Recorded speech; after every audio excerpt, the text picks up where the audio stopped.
Narmada యశాల audio సిరీస్కి స్వాగతం. నేను మీ Narmada. Romantic love story నిన్నే పెళ్లాడతా భాగం 37. బామ్మ ఎలా ఉంది అన్నాడు. అప్పుడే నిద్రలోకి జారుకుంటున్న ఆమె బాగానే ఉన్నట్టు తల ఆడించింది. సరే అయితే పడుకో, నేను రేపు ఉదయం వచ్చి మాట్లాడతాను అన్నాడు. శిఖర్తో పాటు వచ్చిన రియాను చూసి షాక్ అయింది సంయుక్త. ఇది ఊరు వెళ్ళిందని చెప్పాడు కదా బావా, అప్పుడే ఎలా వచ్చింది? అనుమానంతో ఆమె కనుబొమ్మలు ముడిపడ్డాయి. అలా కొయ్యబారిపోయి చూస్తున్న సమీను చూసి కన్ను కొట్టి కన్నింగ్ స్మైల్ ఇచ్చింది రియా. మూతి 3 వక్కర్లు తిప్పేసి, నువ్వు ఊరు వెళ్ళలేదా వ్యంగ్యంగా అంది సమయు. వెళ్ళడము రావడము రెండూ అయ్యాయి. నేను నీలాగా పల్లెటూరి బైతును కాదు, వెళ్ళి అక్కడే గబ్బిలంలా అతుక్కుపోవడానికి పొగరుగా తల ఎగరవేసి వెటకారం ఆడింది రియా. అవునులే, మమతలు మమకారాలు మాలాంటి పల్లెటూరి వాళ్ళకు ఉంటాయి కానీ మీలాంటి బస్తీ వాళ్ళకు కాదు కదా. అందుకే సొంత నాన్నమ్మకి ఆరోగ్యం బాగోలేదని తెలిసి ఏదో చుట్టం చూపుగా ఇలా వెళ్ళి అలా చూసి వచ్చావు. కానీ నేను అలా కాదు. మా నాన్నమ్మ కాస్త తల తిరిగినట్టు ఉంది అనగానే ఈరోజు వెళ్ళి ప్రోగ్రాం క్యాన్సిల్ చేసుకొని నాన్నమ్మతో ఉండిపోయాను. అది ప్రేమ అంటే, అది ఆప్యాయత అంటే అలాంటివి నీలాంటి వాళ్లకు చెప్పినా అర్థం కావు. టిట్ ఫర్ టాట్ అన్నట్టుగా సమాధానమిచ్చింది సమయు. సమయుని కళ్ళతోనే మెచ్చుకోలుగా చూశాడు శిఖర్. అనవసరంగా దీని నోట్లో నోరు పెట్టి శిఖర్ దృష్టిలో చీపైపోయాను అనుకున్న రియా ఆ తర్వాత నోరు విప్పలేదు. అది అన్నదని కాదు కానీ ఓ 2 రోజులుండి రాలేకపోయావా? అక్కడే ఉన్న భాగ్యలక్ష్మి అంది. ఉండాలనే వెళ్ళాను ఆంటీ, కానీ కొత్తగా ఉద్యోగంలో చేరావు కదా, మొదట్లోనే ఎక్కువ లీవులు పెడితే బాగోదు. అది నీ వర్క్ మీద ఎఫెక్ట్ చూపిస్తుంది. నేను బాగానే ఉన్నాను కదా, నువ్వెళ్ళు అని నన్ను పంపింది నానమ్మ అని టక్కున అబద్ధం చెప్పింది రియా. మరి కాసేపు ఇక్కడే ఉంటే ఇంకా ఎవరు ఏమి అంటారో, ఎలాంటి ప్రశ్నలు వేసి చంపుతారో అనుకొని సార్ ఇక్కడ వెళ్దామా శిఖర్ను చూసింది. అతడు తల ఆడించి వెళ్తుంటే షికి భోంచేసి వెళ్ళు వెనక నుండి పిలిచింది మాధవి. ఫ్రెషప్ అయి వస్తాను అత్త అనేసి వడివడిగా బయటికి అడుగులు వేశాడు శిఖర్. శిఖర్ మళ్ళీ వచ్చినా నేను మాత్రం రాను. నేను ఇతన్ని నా గుప్పెట్లో పెట్టుకోవడమేమో కానీ వాళ్ళు నా గుట్టు తెలుసుకునేలా ఉన్నారు. సాధ్యమైనంత వరకు ఈ ఇంటికి ఇంట్లోని మనుషులకి దూరంగా ఉండాలి. అలాగే శిఖర్ని ఈ ఇంటికి దూరం చెయ్యాలి అనుకుంది రియా. శిఖర్ ఇంటికి వచ్చి తన గదికి వెళ్తుంటే బాల్కనీలో నుండి మాటలు వినిపించాయి. అటువైపు తొంగి చూశాడు. నైనిక ఫోన్లో మాట్లాడుతోంది. ఆమె శిఖర్ని చూసి సిగ్గుపడగానే అతనికి అర్థమైంది. క్యారీ ఆన్ అనేసి చిన్నగా నవ్వాడు శిఖర్. అతడు వెళ్తుంటే శబ్దం రాకుండా థ్యాంక్ యూ పెదవులు కదిలించింది. అయినా అవతలి వైపు మాట్లాడుతున్న అతనికి తెలిసిపోయింది. మీ అన్నయ్య వచ్చారా? కంగారు పడ్డాడు సుధీర్. వచ్చారు. అయితే ఏంటట? ఇప్పుడు మీరు ఎందుకు కంగారు పడుతున్నారు? మీ పక్కన లేరు కదా, మిమ్మల్ని ఏదో చేసేయడానికి అన్న నైనిక వచ్చే నవ్వుని పెదవి అంచున ఆపింది. ఏమో నైని, మీ అన్నయ్య గొంతు వింటే నాకు తెలియకుండానే గుండె దడగా ఉండి కంగారు మొదలవుతుంది. మొదటి పరిచయంలోనే అంతలా దడిపించారు నన్ను జెలసీగా అన్నాడు. సరేలే, ఇప్పుడు అన్నయ్య గోల ఎందుకు కానీ అని మాట మార్చింది నైనిక. కాబోయే జంట కదూ, ఇద్దరు రొమాంటిక్ కబుర్లలో పడ్డారు. శిఖర్ ఫ్రెష్ అప్ అయి ఓ 1 అవర్ తర్వాత సమయు ఇంటికి వచ్చాడు. అతడు వచ్చేసరికి ఇల్లంతా నిశ్శబ్దంగా ఉంది. హాల్లో సమయు ఒక్కతి కూర్చొని టీవీ పెట్టుకొని చిన్నపిల్లల కార్టూన్ నెట్వర్క్ చూస్తూ కూర్చుంది. ఆమె చేతిలోని రిమోట్ లాక్కొని స్పోర్ట్స్ ఛానల్ పెట్టి ఆమె పక్కన కూర్చున్న శిఖర్ అందరూ ఏమయ్యారు అన్నాడు. రిమోట్ లాక్కొని ఛానల్ మార్చినందుకు అతన్ని గుర్రుగా చూసింది సమయు. అడిగిన దానికి సమాధానం చెప్పకుండా ఏంటా చూపు విసుక్కున్నాడు. రిమోట్ ఇవ్వు, తర్వాత చెప్తాను అలకగా అంది సమయు. నువ్వేమైనా కిడ్వా కార్టూన్ చూడ్డానికి సైడ్ స్మైల్ ఇచ్చాడు శిఖర్. మరి నువ్వేమైనా స్పోర్ట్స్ మ్యానా? స్పోర్ట్స్ ఛానల్ చూస్తున్నావు వెటకారమాడింది సమయు.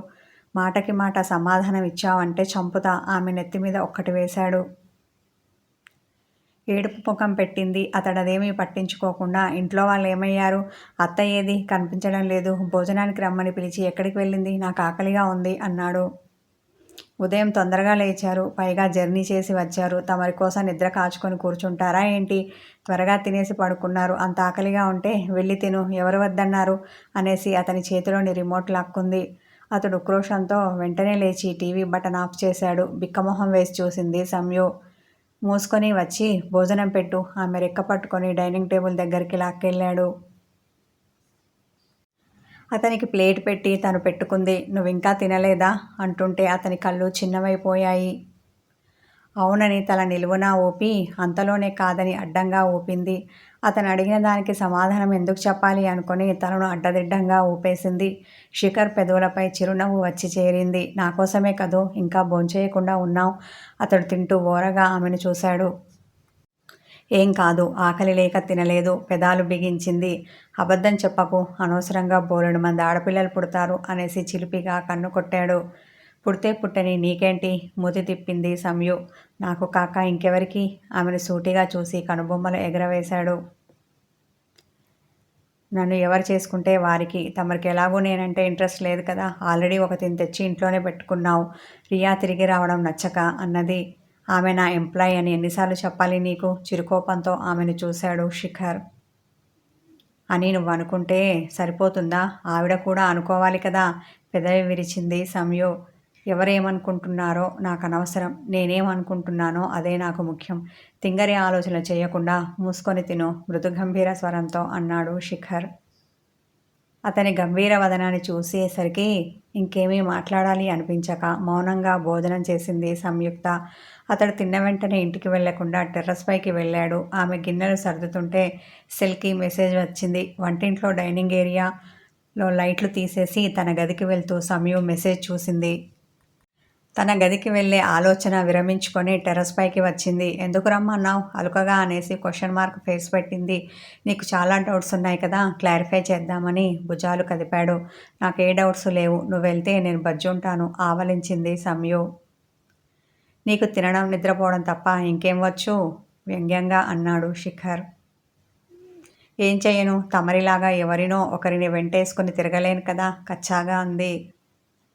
ఏం వాగుతున్నావు? కోపంగా ఆమె చెయ్యి పట్టి దగ్గరికి లాక్కున్నాడు. ఆమె మణికట్టు అతని పిడికిలిలో నలిగింది. ఉన్నమాట అంటే అంత ఉలికెందుకు? బాధతో ఆమె గొంతు పొంగురుపోయింది. నన్ను అనుమానిస్తున్నావా? అతనిలో ఆక్రోశం కట్టలు తెంచుకుంది. నిన్ను కాదని తల అడ్డంగా ఊపేసి రియాని లో వాయిస్తో అన్నది. అతనిలో కోపం తగ్గింది. పెదవులపై చిరునవ్వు వచ్చింది. ఆమె చేతిని వదిలి నడుం పట్టుకున్నాడు. ఏదో ఒకటి పట్టుకోకుండా ఉండలేవా? అతని బలమైన పిడికిలిలో నలుగుతున్న తన నడుముని చూపించింది. ఏం చెయ్యను? నీ నోటికి దూల ఎక్కువ, నా చేతికి దురద ఎక్కువ. ఇవి రెండు గమ్మున ఉండలేవు కదా. వాటి పని అవి చేస్తూ ఉంటాయి. కొన్ని అంతే, ఏం చేసినా మారవు. పెదవి విరిచి తన తలతో ఆమె తలకి డిచ్చా ఇచ్చాడు. ఇన్ని మాటలు ఎక్కడ నేర్చావు? కళ్ళు చిట్లించింది సంయు. ఇంకెక్కడ, తమరి దగ్గరే.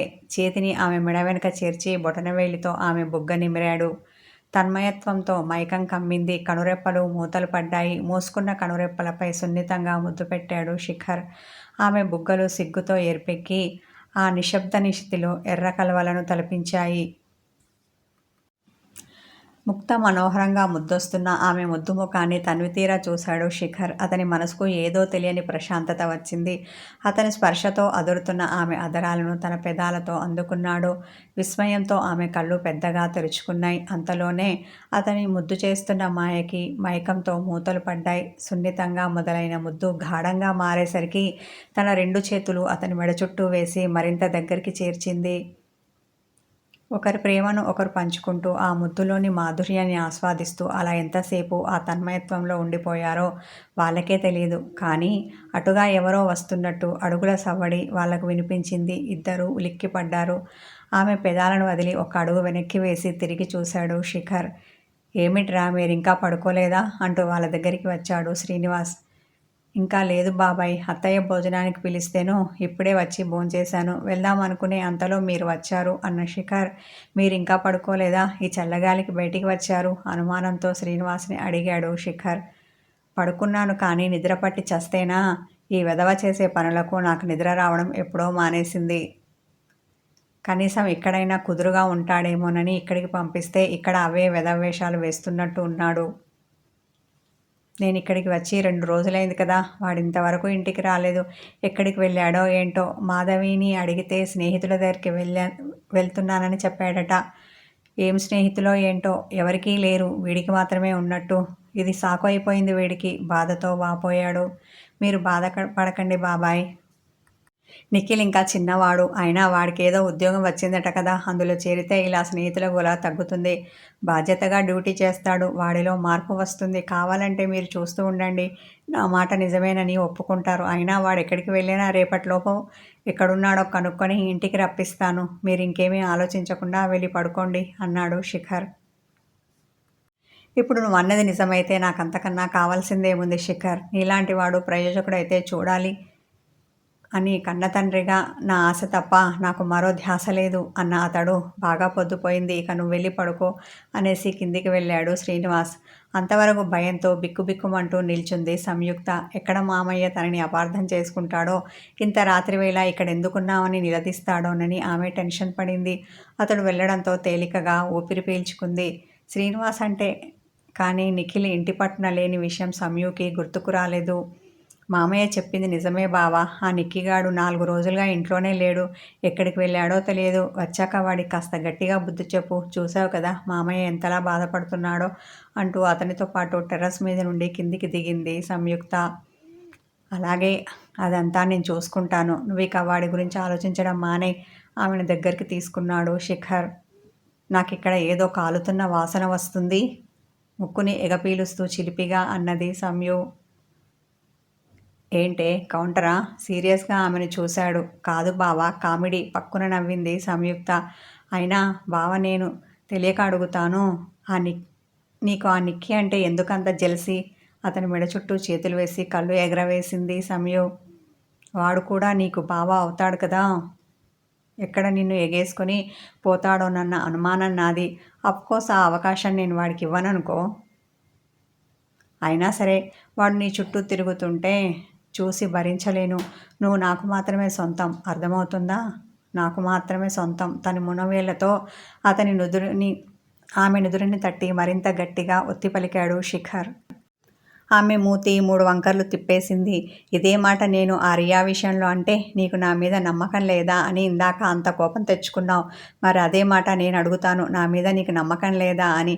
దానికి ఏమని సమాధానం చెప్తావు? అతని కళ్ళల్లోకి సూటిగా చూసింది సంయు. నా సమయం మీద నాకు ఎలాంటి అనుమానం లేదు. అలా అని నేను ఆ నిక్కీని నమ్మలేను. అందుకే జాగ్రత్త పడుతూ ఉంటాను అన్నాడు శిఖర్. ఆమె మెడ వెనుక చెయ్యి వేసి ఆమె ముఖాన్ని తనకు దగ్గరగా తెచ్చుకున్నాడు. ఈ రొమాంటిక్ కథ కొనసాగుతుంది. హాయ్ వ్యూవర్స్, ఈ వీడియోని ముందుగా చూడాలి అనుకుంటే నా ఛానల్కి మెంబర్షిప్ తీసుకోండి. Thank you.